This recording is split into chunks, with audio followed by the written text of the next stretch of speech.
The shaman, wherever and whenever he or she does their shamanizing, the shaman is a person who is able to transcend the dimensional confines of cultural existence. They know more than the people they serve. The people they serve are like children within the game of culture. Only the shaman knows that culture is a game. Everyone else takes it seriously. That's how he can do his magic. I was recently in Australia, and of course Aboriginal culture and shamanism is a topic of great interest down there.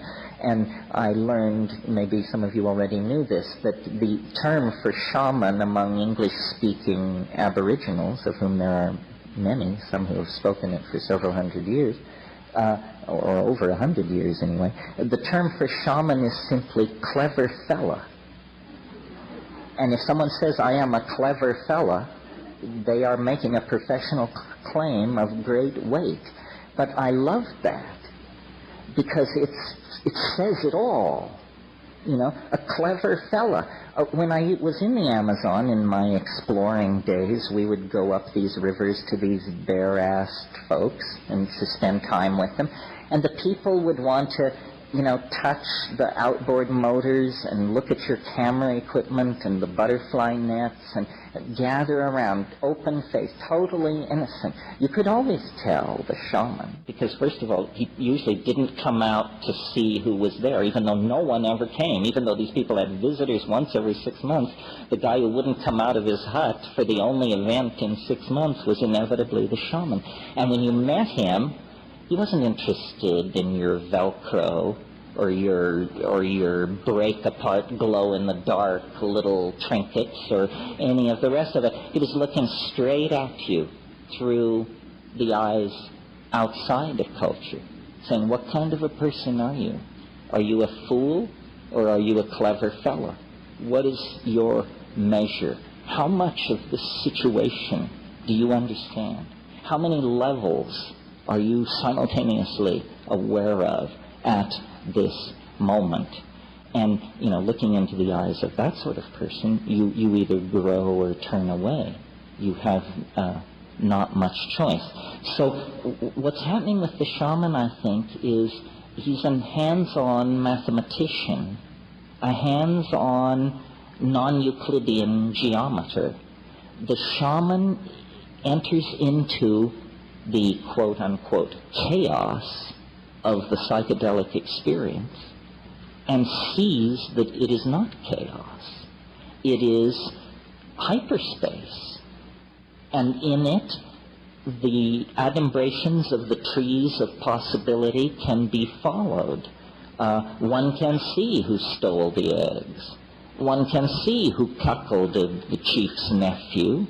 One can see who will die and who will live. One can see how the weather is going to change, and one can know where the game went. And this is not magic, not in that world. It's impossible in three-dimensional space and time.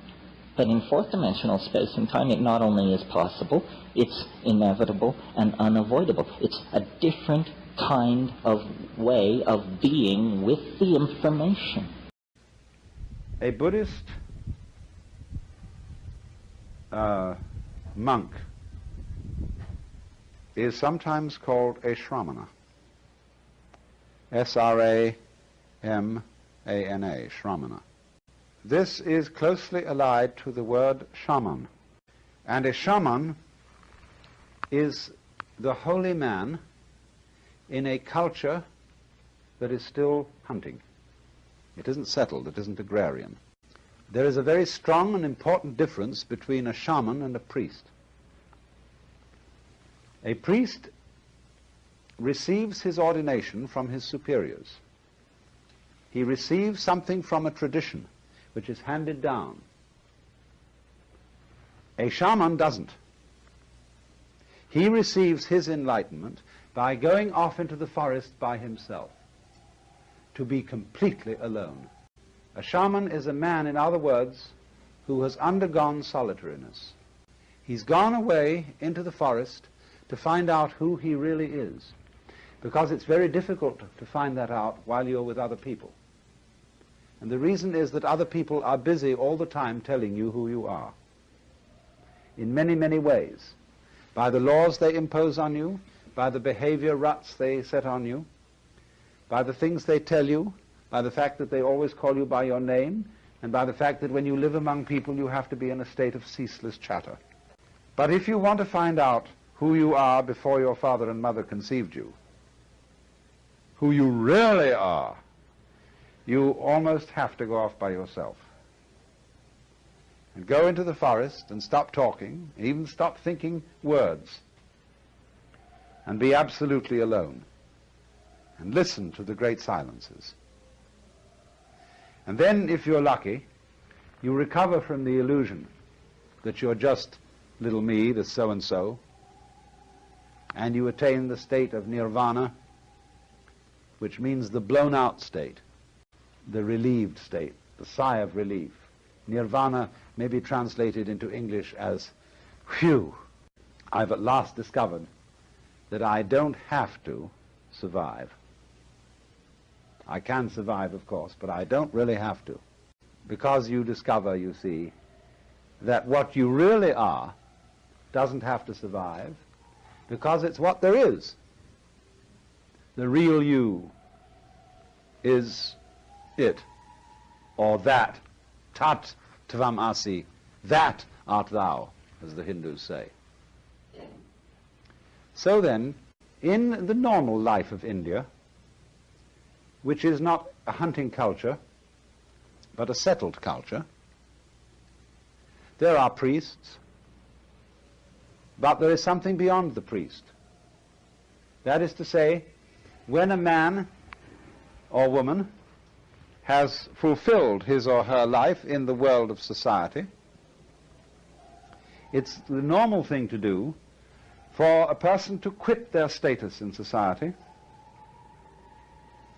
and become what's called a forest dweller. That is almost, you see, to go back to the hunting culture. They divide people into two classes: grihasta, which means householder, and vanaprastha, which means forest dweller.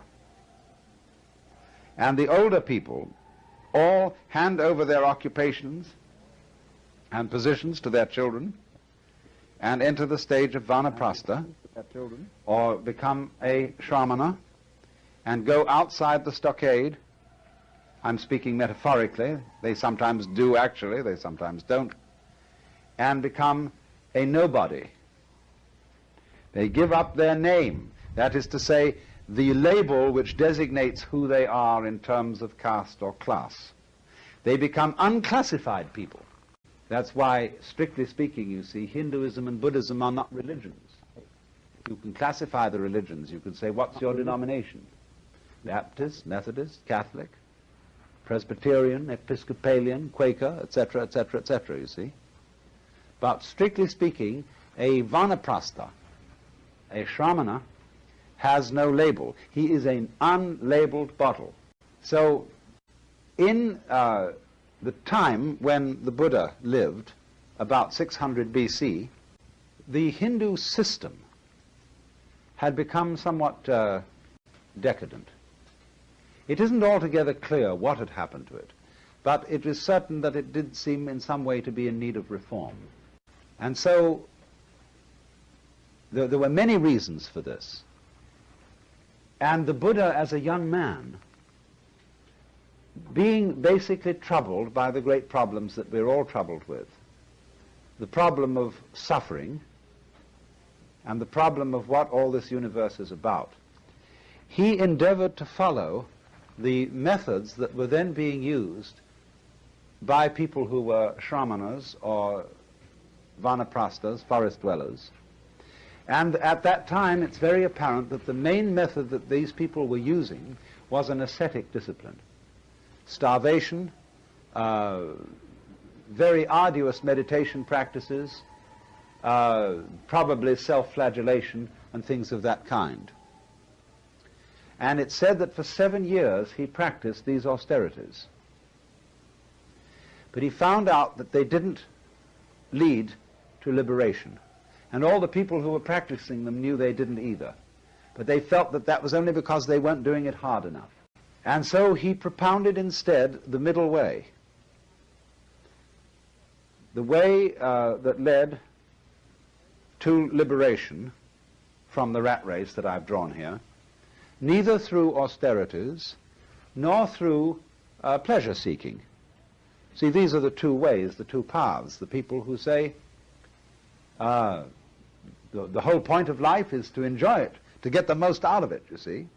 And the other people who tried that, and then they found it was sour grapes or something, you know, or they burned their fingers in the pursuit of pleasure. The girl that was so beautiful eventually fell apart, or just turned into a shrew, and whatever it was. And so they said, instead, let us torment ourselves. A lot of people enjoy this, or get something special out of it. I was in Mexico this summer, and what I went there for was to study Mexican Catholicism, where they make a great cult of suffering. And I was very puzzled about this and wanted to understand it. And everywhere, you know, they have these ghastly, tormented Christs, all drooling with blood, hanging on crosses in very contorted positions. And I realized there are certain people who find that the sitting on the tip of a spike is the realest place in the world. Because when you're on the tip of a spike, you know you're there. There's no doubt about it. And also you know that you're expiating for everything. This, somehow by sitting on the spike, you are paying for your guilt. And so long as you hurt, you're all right. See? So these shamanas were doing something of the same kind. And the Buddha became enlightened, became a Buddha. He woke up at the moment when he gave up that kind of quest, the moment he gave up, as we should say, trying to take the kingdom